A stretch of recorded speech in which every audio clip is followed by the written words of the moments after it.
اللہ جل شانہ نے ارشاد فرمائے وَأَسَرُّ النَّجْوَىٰ،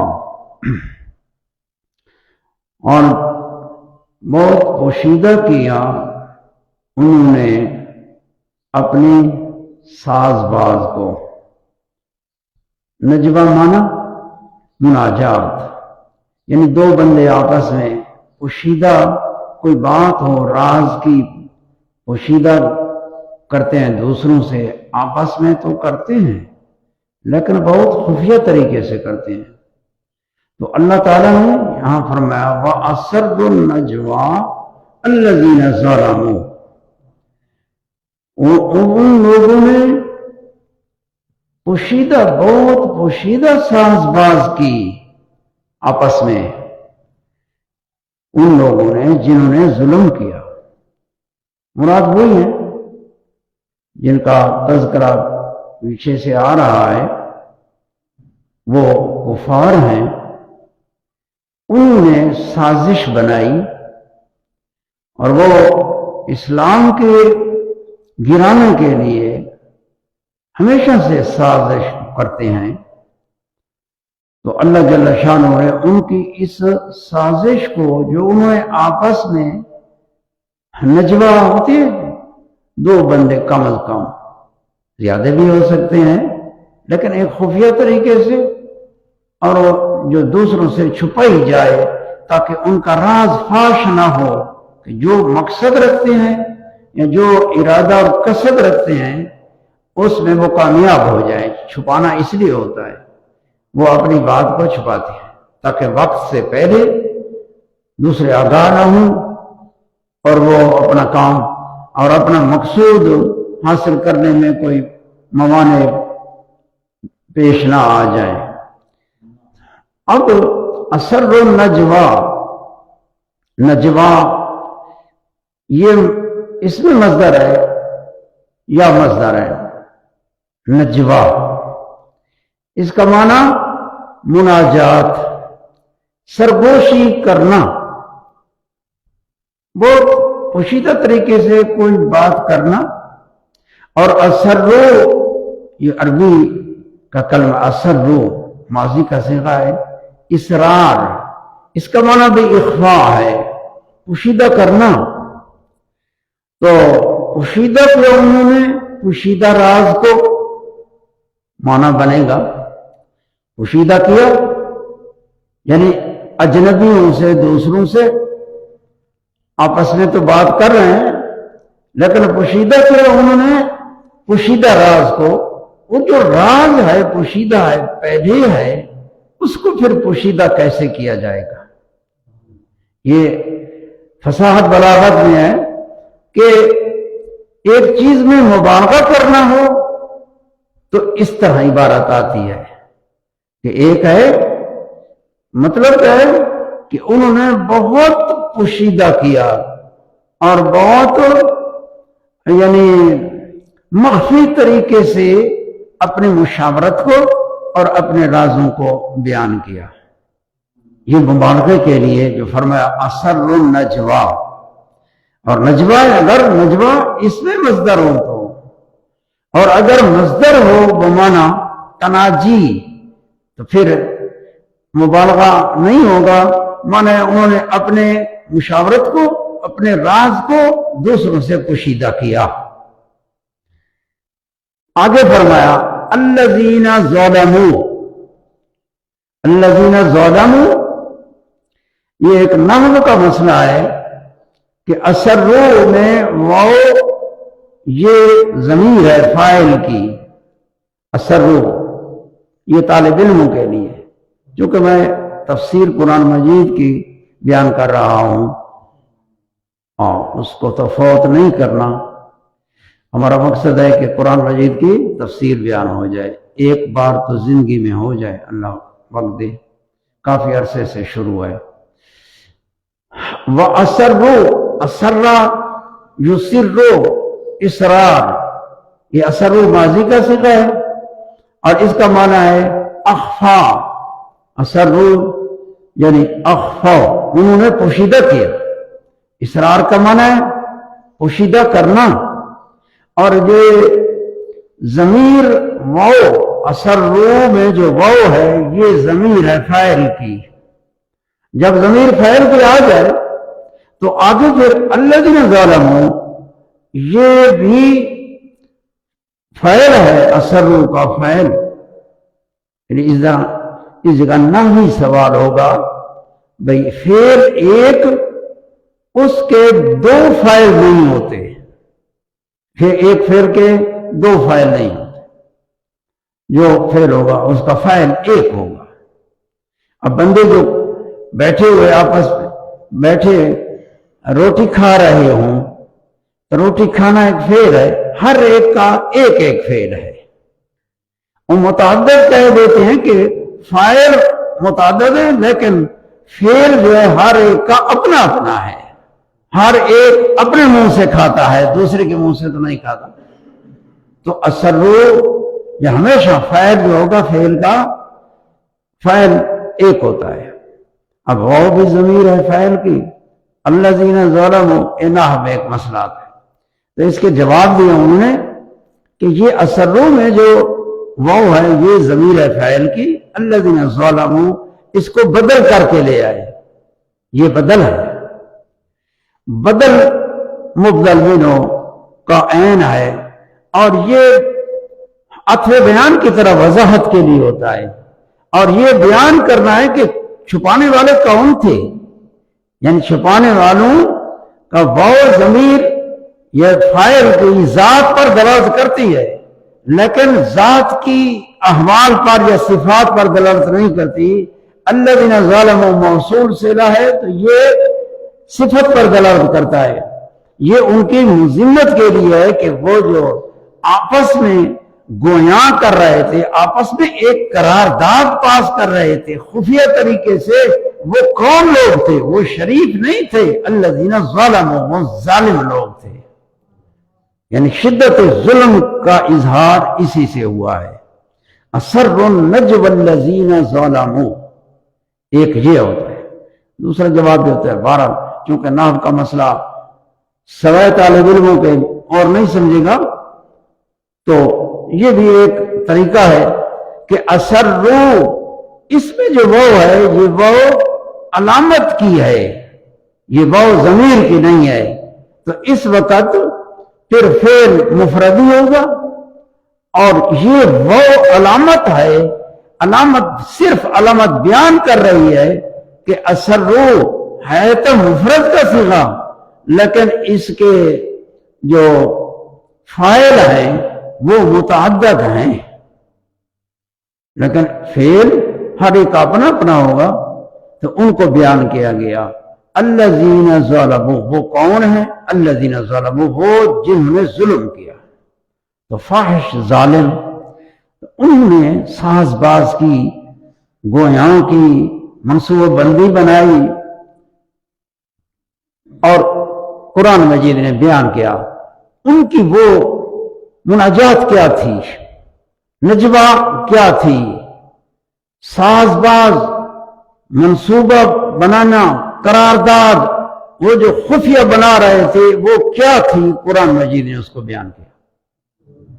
یہ ایک معجزات سے بھی ہے کہ جب وہ کوئی بات کرتے تھے بڑا پوشیدہ کرتے تھے، کوئی منصوبہ بڑا پوشیدہ، نبی پاک صلی اللہ علیہ وسلم پر وحی نازل ہو جاتی تھی اور آپ اس کا اظہار کرتے تھے تو یہ آپ کے معجزات سے ہو جاتا تھا کہ آپ کو کس نے جا کے بتایا.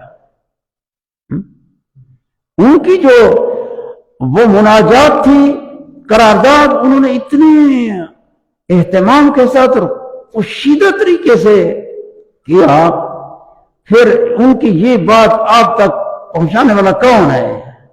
اور کوئی نہیں ہے، یہ اللہ ہے اور یہ وحی ہے رسول پر. یہ اس سے بھی ہو جاتا تھا ان کے لیے ایک دلیل کہ تم غور کرو، اللہ کے نبی رسول بر حق ہیں، اللہ تعالیٰ کی طرف سے وحی اترتی ہے اور وہ وحی سے آگاہ ہوتے ہیں اور کوئی طریقہ راستے میں نہیں ہے. وہ اس چیز کو جانتے تھے کہ اور کوئی درمیان میں نہیں ہے. تو پھر ایک ہی طریقہ رہ گیا، وہ ہے اللہ تعالیٰ نے وحی فرمائی ہے، تو اللہ کی وحی تو پھر اللہ کے رسول پر ہی ہوتی ہے، تو آپ برحق رسول ہیں، یہ مقصد۔ اب وہ ساز باز کیا تھی قرآن مجید نے بیان فرمایا ان کی، هل هذا الا بشر مثلکم، هل هذا الا بشر مثلکم، یہ دو تان ہیں نبوت پر، نبی پاک صلی اللہ علیہ وسلم کی نبوت پر انہوں نے دو شبے کیے اور لوگوں کو اپنے ساتھ لگاتے تھے تاکہ اسلام آگے نہ چل سکے، یہ معاملہ بڑھ نہ سکے، تو وہ تان اور شبہات پیدا کرنے کی کوشش کرتے تھے۔ اب یہ پہلا شبہ یہ تھا کہ ہماری مثل ہیں، ہمارے مثل بشر ہیں، پہلا شبہ ان کا یہی تھا کہ ہماری مثل ہمارے جیسے بشر ہیں۔ هل هذا الا بشر مثلکم، کم خطاب ہے، ضمیر ہے انہی کی جو ان کے ہم نشین لوگ ہیں، جو خفیہ بیٹھے ہوئے ایک بات کر رہے ہیں آپس میں۔ تو پہلا شبہ انہوں نے یہ ذکر کیا کہ هل هذا الا بشر مثلکم، حل استفہامیہ ہے لیکن یہ نفی کے معنی میں ہے، یہاں جو آگے الا آ رہا ہے، نہیں ہیں یہ مگر بشر تمہاری مثل۔ نحو کا طریقہ ہے کہ الا کا جو ما قبل ہوتا ہے یہ الا کے ما بعد میں منحصر ہوتا ہے، تو معنی یہ ہوگا کہ یہ اشارہ کر رہے ہیں حاضر سے رسول اللہ صلی اللہ علیہ وسلم کی طرف، اور اشارہ بھی میں سمجھاؤں گا کہ بعض اشارے، یعنی بعض اشارے جو ہوتے ہیں وہ تنقیص کے لیے ہوتے ہیں، یعنی ان کو چاہت نہیں ہے، وہ تنقیص کرنا چاہتے ہیں، تنقیص کے لیے حاضر کا اشارہ کرتے ہیں، اور یہ اشارہ آپ کی طرف ہو رہا ہے کہ یہ نہیں ہے،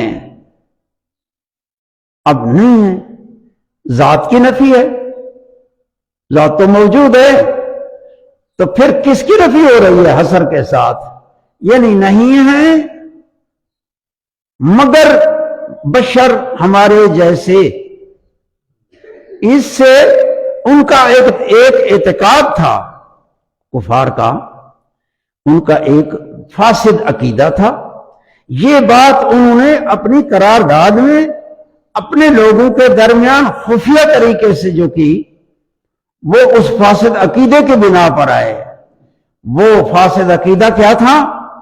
وہ یہ تھا کہ رسول بشر نہیں ہو سکتا، رسالت اور بشریت آپس میں ضدیں ہیں، یہ ضدیں جمع نہیں ہو سکتی۔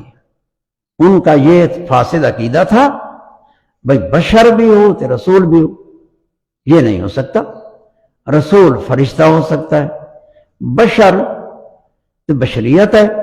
تو انہوں نے نبی کریم صلی اللہ علیہ وسلم کی رسالت کی نفی بشریت کے اس بات سے کی کہ نہیں ہے آپ مگر بشر ہمارے جیسے، جیسے ہم بشر ہیں آپ بھی بشر ہیں، جیسے ہم کھاتے ہیں اور سوتے ہیں چلتے ہیں، جیسے ہم اپنے آپ پر قیاس کرتے، جیسے ہم بشر ہیں اور رسول نبی نہیں ہے۔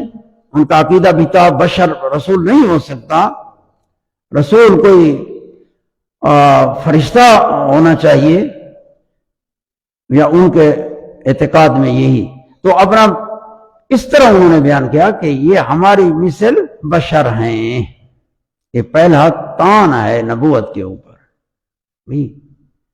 کیا بشریت اور رسالت جمع نہیں ہو سکتے؟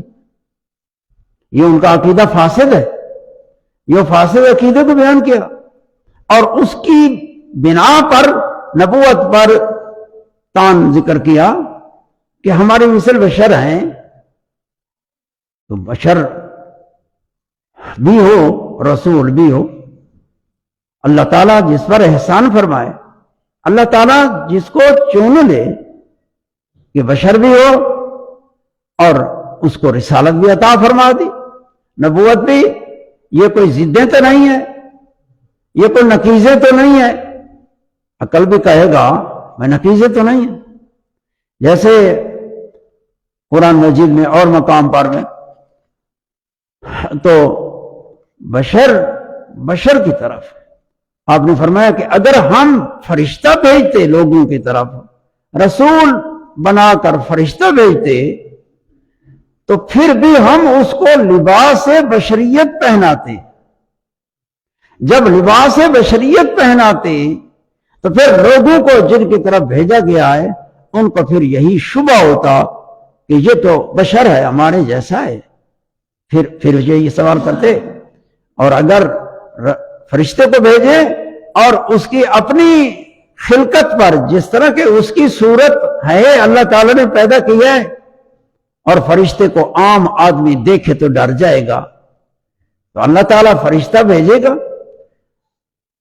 بشر کی طرف تو ہدایت کے لیے، اور وہ ہدایت حاصل تب کریں گے اس سے کہ کوئی مناسبت ہوگی، اور فرشتہ نور ہی نور ہے، اس میں بشریت نہیں ہے، اور ہمارے جو عام لوگ ہیں یہ بشریت ہے، تو بشر اور فرشتے میں مناسبت نہیں ہے، تو مناسبت نہ ہو تو پھر فیض کیسے حاصل کرے گا؟ فرشتہ اپنی اصلی شکل میں آ جائے تو لوگ اس سے کوئی فیض حاصل نہیں کر سکیں گے۔ تو اللہ تعالیٰ کی حکمت کا تقاضا یہی ہوا کہ آدمیوں کی طرف، بنی نوع انسان کی طرف اللہ تعالیٰ نے انہی سے رسول بنا کے بھیجا تاکہ ان کو تانیس ہو، انس پکڑیں۔ اور اس لیے پہلے نبی جو آتے رہے ہیں تو اللہ تعالیٰ نے نبی بھیجے تو وہ انہی قوموں سے بھیجے، انہی کی بولی والے۔ ایک ہے خاتم النبیین، نبی پاک صلی اللہ علیہ وسلم سید الانبیاء، تو اللہ تعالیٰ نے آپ کو سب کا یعنی سردار بنا کر بھیجا، رسولوں کا، نبیوں کا رسول، نبی خاتم النبیین بنا کر بھیجا، اور آپ پر نبوت ختم ہو گئی اور دروازہ نبوت کا خلائق پر بند ہو گیا، تو آپ تو سب کے لیے ہیں۔ تو نبی کریم صلی اللہ علیہ وسلم کی یہ آپ کی فضیلت ہے، آپ کی افضلیت ہے کہ اللہ تعالیٰ نے آپ کو سب مخلوق کے لیے رسول بنا کر بھیجا۔ لیکن پہلے جو رسول آئے قوموں کی طرف تو انہی سے تھے اور انہی کی بولی میں تبلیغ دین کیا کرتے تھے۔ تو یہ اللہ تعالیٰ کی حکمت کا تقاضا ہوا ہے کہ انہوں نے تان بنا لیا بِهَلْ هَذَا إِلَّا بَشَرٌ مِثْلُكُمْ، یہ ہمارے جیسے بشر ہیں۔ مطلب ہے اللہ کے نبیوں پر یہ تان قرآن مجید میں بہت صورتوں میں اور باروں میں مذکور ہے کہ اللہ کے نبی وہ کہتے تھے ہاں ہم بشر ہیں، لیکن اللہ تعالیٰ نے ہمارے اوپر احسان فرمایا ہے، ہمارے اوپر اللہ تعالیٰ نے کرم فرمایا ہے اور رسالت اور نبوت سے نوازا ہے۔ انہوں نے یہ جواب دیا ہے، کہتے ہیں بھئی اللہ کا نبی تو اپنی کسر نفسی کرتا ہے، عاجزی کرتا ہے۔ اللہ تعالیٰ نے نبیوں کی خلقت، ہماری بھی خلقت ہے، ہماری بھی اصل ہے، آدم کے اولاد ہیں، ہماری اصلیت ہے، اللہ کے نبی بھی آدم کے اولاد سے ہیں، لیکن جیسے قرآن مجید میں ہے کہ اللہ تعالیٰ نے اللہ عالم حیث یجعل رسالتہ، اللہ تعالیٰ بہتر جانتا ہے کہ رسالت کا محل، رسالت کا قلب، رسالت کا جگہ کون ہے، وہ اللہ تعالیٰ کے علم میں ہے۔ یعنی اس لیے علماء محققین نے یہ ذکر کیا کہ اللہ تعالیٰ نے جو نبی بھیجے ہیں تو وہ آدم کے اولاد سے اور ہیں صورت بشریت میں، لیکن عام جو غیر انبیاء ہیں مخلوق سے، ان کے اور ان کے درمیان میں اصل خلقت میں بھی فرق ہے۔ یعنی محققین یہ بالکل سب کا اتفاقی اس مسئلے میں، تو انہوں نے کہا کہ اللہ کے نبیوں میں اللہ تعالیٰ جانتا ہے جو نبوت اور رسالت کا محل ہے اللہ کے علم میں، لیکن اللہ تعالیٰ نے انہیں پیدا کیا تو عام بشروں سے ان کے اندر ایک جوہر قدسی ایسا رکھا ہے، قوت قدسیہ ایسی امتیازی رکھی ہے نبیوں میں جو ان کے اندر ہے اور باقیوں میں نہیں ہے۔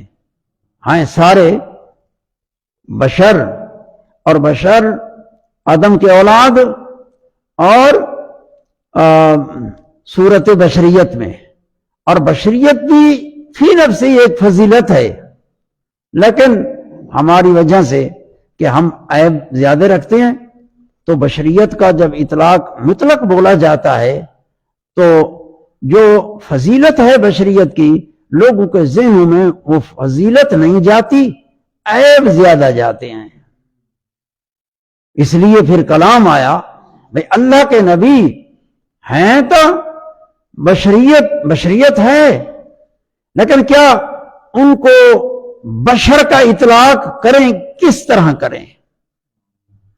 انہیں کہہ دے میں بھئی ہماری مثل ہے، یہ اس طرح کہہ دے میں، انہوں نے کہا اس طرح نہ کہو، بشر ہیں، لیکن بشریت کا جو جیسے قرآن مجید میں اللہ تعالیٰ نے فرمایا خلقت بیدی، اللہ تعالیٰ نے فرمایا میں نے 2 ہاتھوں سے پیدا کیا، اللہ ہاتھوں سے پاک ہے،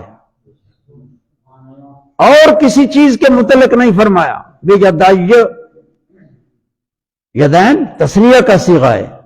جب بندہ، یہ قرآن مجید کی فصاحت ہے، جب بندہ کسی چیز کے ساتھ خاص تعلق ہوتا ہے یا خاص توجہ ہوتی ہے اس کی تو اپنے دونوں ہاتھوں سے مباشرت کرتا ہے، اس میں دونوں ہاتھوں سے اہتمام کے لیے، قصد کے لیے، ایک اس شے کی شرافت کے اظہار کے لیے۔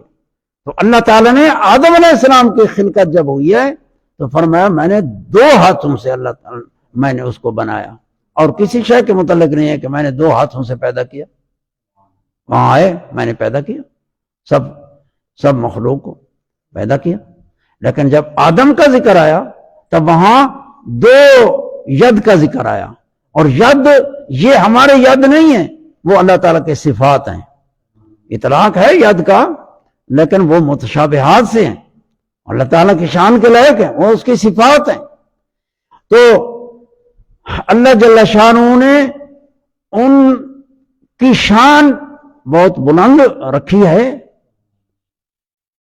جو میں نے سمجھانے کی کوشش کی، وہ لفظ آگے پیچھے ہو جاتے ہیں کہ بشر کا اطلاق، بشر، انسان، آدمی مترادف الفاظ ہیں، بشر، آدمی، انسان، بندہ، یہ ظاہر معنی میں، متبادر معنی میں یہ معنی لیا جاتا ہے بشر کا معنی، لیکن بشریت یہ ایک معنی میں بہت فضیلت ہے، یعنی اعلیٰ درجے کے علماء، اعلیٰ درجے کے لوگ وہ اس کی فضیلت کو سمجھتے ہیں، لہذا بشریت کا اطلاق اللہ کے نبیوں پر ہے، لیکن اس کا حکم سب کے لیے ایک جیسا بھی نہیں ہے، وہ بشر ہیں، آدم کے اولاد سے ہیں، اور بشریت کا ان کے لیے اس بات ہے،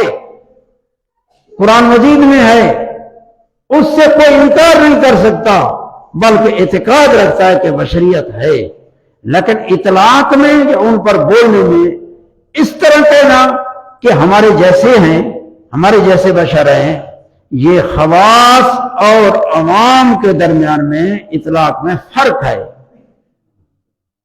لہذا عوام اس طرح نہ کہیں عوام کے لیے کہ ہمارے جیسے بشر ہیں، ہمارے جیسے بشر ہیں، عوام کہے بشر ہیں، بڑا اعلیٰ بشر ہیں، افضل بشر ہیں، اولا بشر ہیں، اعلیٰ افضل کی صفت بشر کے ساتھ لگائیں، اور قرآن مجید میں اللہ تعالیٰ نے جہاں رسولوں کی نبی پاک صلی اللہ علیہ وسلم کی بشریت کا بیان فرمایا تو محض اور چھڑا بشر نہیں ذکر فرمایا، محض اور چھڑا بشر کہ بشر ہے، بلکہ فرمایا بشر الرسول، بشر رسول، رسول کی صفت ساتھ ذکر فرمائی، یا فرمایا قل انما انا بشر مثلکم یوحا الیہ، یوحا الیہ جو ہے یہ مابعد امتیاز ہے کہ ہمارے اور ان کے درمیان میں فرق ہے، ہمارے جیسے نہیں ہے جمی وجوہ سے، وہ یوحا الیہ اللہ فرماتا ہے۔ لہذا اللہ کے نبیوں میں خلقت کے اندر محققین کے نزدیک یہ بات ہے کہ ایک جوہر قدسی اللہ تعالیٰ نے ان کی خلقت میں رکھا ہے جو صرف انہی کے ساتھ خاص ہے اور اوروں میں نہیں ہے۔ اور بھی بشر ہیں، ہم بشر ہیں، اللہ کے نبی میں بھی بشریت ہے، لیکن وہ بشریت اعلیٰ بشریت ہے اور ہمارے اندر بشریت ذوق والی بشریت ہے۔ میں ایک منطقی لحاظ سے بھی بیان کروں، بھئی ایک کلی متواتی ہوتی ہے، کلی متواتی وہ اپنے فردوں پر سچی آتی ہے، ایک جیسی سچی آئے گی، اور وہ کلی مشکک ہوتی ہے وہ اپنے فردوں پر سچی آتی ہے لیکن ایک جیسی سچی نہیں آتی، بلکہ کم و بیش شدت اور ذوق سے سچی آئے گی۔ ہیں سارے افراد اس کلی کے، لیکن کلی کا صدق اور حمل ان کے اوپر فرق کے ساتھ ہوتا ہے۔ میں اس کو ایک سمجھاؤں، میں جو بشریت ہے یہ اللہ کے نبیوں میں بھی ہے اور ہمارے میں بھی ہے، لیکن انبیاء بشریت کے افراد ہیں، وہ اعلیٰ فرد ہیں، اکبر اولا ہیں، اور ہم اقوا نہیں ہیں، اضعف ہیں، ضعیف بشریت والے ہیں۔ ہماری بشریت میں ذوق ہے اور ان کی بشریت میں قوت ہے، اولا ہیں، اقوا ہیں۔ یہ ایک مسئلہ آتا ہے فلاسفہ کے نزدیک کہ ماہیت میں تشکیک ہوتی ہے، یعنی ایک مشائیہ ہیں فلاسفہ مشائیہ، انہوں نے کہا کہ ماہیت میں تشکیک نہیں ہوتی۔ یہ تمہارے سمجھنے سے بات ہے لیکن میرا خطاب سب کو ہو رہا ہے، ماہیت میں تشکیک نہیں ہوتی، لیکن اشراقیہ، یہ حکماء اشراقی حکماء یہ مجاہدہ زیادہ کرتے ہیں، یہ مجاہدہ کر کر کے ایک چیز کو سمجھنے کی کوشش کرتے ہیں، لطافت پیدا کرتے ہیں، اور مجاہدے اور ریاضت کر کے تو ایک روحانی یعنی بہت چیزوں کے ماہیات حقائق دریافت کرنے میں صرف کرتے ہیں۔ انہوں نے یہ کہا کہ ماہیت میں تشکیک ہوتی ہے، لہذا خود ایک ماہیت اس کے افراد ہیں اور افراد میں کمی بیشی شدت ذوق ہوتا ہے۔ اللہ کے نبی ہم بھی انسانوں سے ہیں، اللہ کے نبی بھی انسان ہیں، لیکن وہ انسان کامل ہیں، ہم انسان ضعیف ہیں، ادنی درجے کے لوگ ہیں، کمال اور نقصان کا فرق ہے۔ لہذا اس طرح ہر بندہ کہ اللہ کے نبی سارے جی ہیں بشر، اس طرح بھی تو یہ تھا ان لوگوں کا جو اکٹھے ہوئے کفار الذین ظلموا اور کام کر رہے تھے اللہ کے نبیوں کی نبوت میں، اور انہوں نے یہ کہا هل هذا الا بشر مثلکم، یہ نہیں ہے مگر ہمارے جیسے ہمارے مثل بشر ہیں، ہمارے جیسے بشر ہیں۔ یہ وہ لوگ کہہ رہے تھے، یہ بولی ان کی ہے، ہمیں ان کی بولی نہیں اپنانی چاہیے، ہمیں ان کی بولی سے بھی بچنا چاہیے کہ یہ کس لیے کہہ رہے ہیں، نہیں ہے مگر وہ ہمارے جیسے مثل بشر ہیں۔ اللہ کے ماں باپ کو مقصور علیہ بنایا، وہ آپ بشریت میں بند ہیں، رسالت اور نبوت کی طرف تجاوز نہیں کرتے۔ اللہ تعالیٰ نے جس طرح آپ میں صورت بشریت رکھی ہے، اسی طرح رسالت اور نبوت سے بھی نوازا ہے۔ اور ان میں کوئی تضاد نہیں ہے، کوئی تنافی نہیں ہے۔ تو پہلا آ گیا حل ھذا الا بشر مثلکم، دوسرا یہ تان تو رسالت میں بشر کا اس بات کر کے نفی کر رہے ہیں رسالت کی، نبوت کی، نفی اس کی کر رہے ہیں، اور دوسرا تان قرآن پر کیا۔ یہ اللہ تعالیٰ نے ان کی اس ساز باز کو جو آپس میں کشیدت اور کہا اس کو اشکارا کیا، ظاہر کیا۔ افتأتون السحر، یہ دوسرا تان ہے جادو۔ یہ جادو انہوں نے قرآن مجید کو جادو کہا، یعنی قرآن مجید کو جادو پر محمول کیا۔ اور جادو کیا ہوتا ہے؟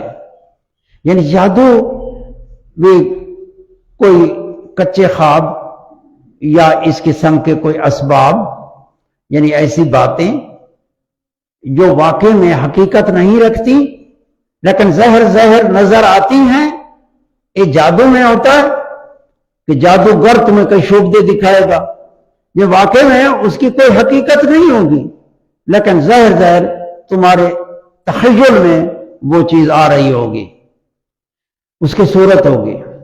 تو قرآن مجید کو انہوں نے سحر کہا، بجادو۔ اور نبی سے جو خرق عادت ظاہر ہوتے اس کو وہ کہتے ہیں کہ خرق عادت یہ اور بالکل ہے ہی نہیں، صرف جادو میں ہوتا ہے اور جادوگر میں ہوتا ہے۔ جادو اور جادوگر، جادو سے اور جادوگر۔ تو خرق عادت جو عادت کے منافی چیزیں ہوتی ہیں، خوارق عادات، جیسے معجزات۔ معجزات اس کو کہتے ہیں معجزات، یہ نا امر ہے، خرق عادت عادی امور سے نہیں ہے۔ عادی امور وہ ہوتے ہیں جس کو ہم سمجھتے ہیں، تو وہ ایسے امور ہوتے ہیں جو عادت کو توڑ دیتے ہیں، عادت کے خلاف۔ حضرت موسیٰ علیہ السلام کا عصا مبارک تھا، لیکن جب آپ زمین پر ڈالتے تھے تو اژدہا بن جاتا تھا۔ اب اژدہا بن جائے عصا، ایک لکڑی، یہ خرق عادت ہے۔ عادت تو اس طرح ہے کہ لکڑی بس وہ لکڑی ہی ہوتی ہے، اس کی حقیقت بس یہی ہے، یہ سانپ نہیں بنتی، ہماری لکڑیاں کوئی سانپ بنتی ہیں؟ تو اسی طرح عادت ہے، لیکن خرق عادت وہ معجزہ ہوتا ہے۔ لیکن ان منکرین نے خرق عادت کو صرف جادو اور جادوگر میں بند کیا، لہذا قرآن مجید کو انہوں نے جادو سے تعبیر کیا۔ افتأتون السحر وانتم تبصرون، کیا تم جادو کو آتے جاتے ہو؟ یعنی یہ بطریق انکار ہے کہ یہ جادو ہے، اور جادو کے ساتھ اعتقاد نہیں رکھنا چاہیے، جادو کے ساتھ کوئی جزم اور قبولیت نہیں ہونی چاہیے، اور اس کے ساتھ اعتقاد کا تعلق یہی جو اس کی حقیقت ہے، بس جادو ہے۔ افتأتون السحر وانتم تبصرون، اور تمہیں ادراک ہے، تم جانتے ہو۔ یہ بھی ان کے عقائد پر ہے کہ ان کا عقائد سارے فاسد تھے کفار کے، تو یہ بھی اس فاسد عقیدت پر تھا بے خرق عادت تو صرف جادو میں ہوتی ہے اور جادوگر میں ہوتی ہے کہ وہ کوئی شبدہ دکھاتا ہے، خلاف عادت بات دکھاتا ہے، فعل کرتا ہے خلاف عادت، یہ صرف انہی میں ہوتا ہے، باقی بالکل ہوتا ہی نہیں۔ اللہ کے نبی سے جو معجزات کا ظہور ہوا انہوں نے جادو پر محمول کیا، یہ بھی بات اور شبہ ان کے فاسد عقیدے کی بنیاد پر ہے۔ تو اللہ جل شانہ نے ان کا یہ ذکر فرمایا۔ قال، آگے رد آئی، قال، اللہ تعالی نے فرمایا نا، قال، یہ جب وحی ہو چکی تو حضور نے فرمایا، یعنی اللہ تعالیٰ حکایت فرماتا ہے آپ کے قول سے کہ رسول اللہ صلی اللہ علیہ وسلم نے انہیں کیا فرمایا۔ آپ نے فرمایا ربی یعلم القول، حضور نے فرمایا، اللہ تعالیٰ نے قرآن میں اس کو حکایت بیان فرمایا، یہ ایک بہت بڑی عظمت ہے، شان ہے اس میں۔ قال رسول اللہ صلی اللہ علیہ وسلم نے فرمایا ربی، میرا رب، یعلم، جانتا ہے، میرا رب جانتا ہے، یعلم القول فی السماء، میرا رب جانتا ہے قول کو، فی السماء والارض، وہ بات، قول کا معنی بات، اور وہ پوشیدہ ہو یا اعلانیہ ہو، میرا رب جانتا ہے، آسمانوں میں ہو زمینوں میں ہو، قول جانتا ہے، وہ قول پوشیدہ طور ہو یا اعلانیہ اور ظاہر طور ہو، میرا رب جانتا ہے۔ یہ ان کو جواب دیا گیا جو پوشیدہ طریقے سے اسلام کے خلاف وہ ساز باز کر رہے تھے، نبوت میں طعن کر رہے تھے اور قرآن مجید کو سحر سے تعبیر کر رہے تھے، تو حضور پر وحی اتری کہ محبوب اس طرح فرما دو کہ میرا رب جانتا ہے۔ یہ اس طرح ایک بطریق وعید اور دھمکی کے ہے کہ کوئی بندہ جب کام کرے، غلط کام ہو، تو دوسرا اس کو کہتا ہے میں جانتا ہوں، اس کلام سے، اس بات سے کنایا یہ ہوتا ہے کہ تجھے سزا ملے گی، تیری ان باتوں کو، تیرے ان فعلوں کو میں جانتا ہوں، میرے علم میں ہے۔ جب اللہ تعالیٰ فرمائے، رسول اللہ صلی اللہ علیہ وسلم نے فرمایا میرا رب جانتا ہے، اس کے علم کے احاطے سے کوئی شے باہر نہیں ہے، لہذا یہ جو ساز ہو رہی ہے یہ بہت ظلم والی ہے، بری ہے، اس کی سزا اللہ تعالیٰ جانتا ہے، ان کو جانتا ہے اور سزا دینے پر قادر ہے۔ یہ ایک وعید کے طریقے پر ہے۔ وَهُوَ السَّمِيعُ الْعَلِيمُ، یہ قرآن مجید کی فصاحت ہے کہ آیت مبارکہ میں حکم آیا، خبر آئی، جو احکام آتے ہیں، اور اس کے آخر میں اس طرح کلمات آتے ہیں، ان اللہ علی کل شیء قدیر، یا آتے ہیں وَهُوَ السَّمِيعُ الْعَلِيمُ، یا واللہ خبیر بما تعملون، یہ کلمات آ جاتے ہیں۔ یہ صرف اور صرف قرآن مجید کا خاصہ ہے، باقی بندوں کے کلاموں میں یہ اس طرح نہیں ہے۔ یہ جو اللہ تعالیٰ کا کلام ہے اس کے خصوصیات ہیں اور فصاحت اور بلاغت سے معمور ہے، تو فرمایا وَهُوَ السَّمِيعُ الْعَلِيمُ، اور وہ رب، میرا رب، السمیع، سننے والا ہے، العلیم، اور جاننے والا ہے۔ سمیع سما سے اور علیم علم سے۔ علم کا تعلق ہوتا ہے معلومات کے ساتھ اور سمع کا تعلق ہوتا ہے مسموعات کے ساتھ۔ کئی ایسی چیزیں ہوتی ہیں جو سنی جاتی ہیں، کئی ایسے امور ہیں جو جانے جاتے ہیں، سنے نہیں جاتے۔ اب باتوں اصوات کے قبیلے سے جو ہوتی ہیں تو بندہ کان سے سنتا ہے، تو اللہ تعالیٰ کے علم کے احاطے سے کوئی شے باہر نہیں ہے۔ جتنے مسموعات ہیں جو سنی جا سکتی ہیں اللہ تعالیٰ سنتا ہے۔ اللہ تعالیٰ کے صفات ہیں سمع، بصر۔ اللہ تعالیٰ سمع اس کی صفت ہے، بصر اللہ کی صفت ہے، اس کی شان کے لائق۔ اللہ تعالیٰ نے بندے کو بھی سمیع بصیر پیدا کیا، لیکن یہ بندے کی شان کے لائق ہے۔ فَجْعَلْنَاهُ سَمِيعًا بَصِيرًا، اللہ تعالیٰ نے بندے کو بھی سمیع بصیر فرمایا اور اپنی صفت بھی ذکر فرمائی، إِنَّهُ هُوَ السَّمِيعُ الْبَصِيرُ، اللہ تعالیٰ سمیع بصیر ہے۔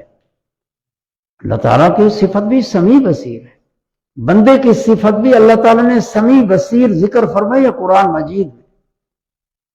یہ اس کو کہتے ہیں، یہ بھائی مشاکلت ہے، یہ اشتراک لفظی ہے، اشتراک لفظی۔ بھئی اللہ ہی سمیع ہے، بندہ ہی سمیع ہے۔ اللہ ہی علیم ہے، بندہ بھی علیم ہے۔ اس میں لفظ میں شرکت ہے، معنی میں شرکت نہیں ہے۔ شرک اس وقت بنے گا جب معنی ایک ہو جائے۔ اللہ تعالیٰ سمیع بصیر ہے اپنی شان کے لائق، اور بندے کو اللہ تعالیٰ نے سمیع بصیر بنایا، اور بندہ بھی سمیع بصیر ہے، سنتا ہے، دیکھتا ہے، لیکن اللہ تعالیٰ کی عطا سے، اور اللہ تعالیٰ نے یہ صفت دی ہے۔ اس کو کہتے ہیں، یہ اشتراک لفظی ہے، اشتراک لفظی ہے۔ اور شرک کہ جیسے صفت ہے اللہ کی، جیسی صفت اللہ کی اور اللہ ہی جانتا ہے اور بندہ نہیں جان سکتا، اس کی صفتوں کی کیفیات نہیں ادراک کر سکتا، اس کے وہم گمان سے ورا ہیں، وہ صفتیں ہیں ازلی ابدی ہیں، وہ قدیم صفتیں ہیں، ذات کے ساتھ قائم ہیں، وہ صفات ذاتی ہیں، اللہ تعالیٰ کی صفات ہیں، وہ اس کی شان کے لائق ہیں، لیکن بندہ بھی سمیع بصیر ہے، تو اللہ تعالیٰ نے بنایا ہے۔ جیسے قرآن مجید انا خلقنا من نطفۃ، ایک بوند سے بنایا، اور پھر اس کو ایسے یعنی ارتقائی تدریج سے کمال عطا فرمایا، ایسے کمالات عطا فرمائے کہ پہلے اصل اس کی ایک پانی ہے اور بوند ہے پانی کی، متفرق غذاؤں سے پیدا شدہ انسان کے اندر یہ اصل ہے۔ جیسے پر من سلالۃ من ماء مہین، مہین پانی بھی ایک مہین سا پانی ہے، مہین یعنی ردی سا، جس کی اہانت کی گئی ہو، ہمارے نزدیک پلید اس سے، لیکن پھر قدرت کاملہ سے جو اللہ تعالیٰ نے انسان کو بنایا اور تربیت کی اور کمال تک پہنچایا، تو تم اندازہ لگاؤ یہ کتنا کمال ہے، یہ رب ہے، سمجھے نا؟ تو اللہ تعالیٰ نے بندوں کو بھی صفتیں عطا فرمائی ہیں، اللہ تعالیٰ کی صفات بھی ہیں، لیکن وہ صفات جو اللہ کی ہیں اس جیسی صفت کسی کی صفت نہیں ہے۔ جس طرح وہ ذات، اس ذات جیسی کوئی ذات نہیں ہے، اس کے صفات جیسے بھی کسی کی صفات نہیں ہے۔ لیکن اللہ تعالیٰ نے جو عطا کیے ہیں وہ عطائی صفات ہیں، وہ بندوں کے شان کے لائق ہیں، وہ ان کو دی ہیں۔ اس کو کہا جاتا ہے یہ بھائی اشتراک لفظی ہے، اشتراک معنوی نہیں۔ شرک تب بنے کہ معنی میں بھی شرکت ہو، معنی میں شرکت نہیں ہے۔ اللہ تعالیٰ کی صفت شان اس کی شان کے لائق ہے، بندے کی جو صفات اللہ نے دی ہے یہ عطائی ہے اور بندے کی شان کے لائق ہے۔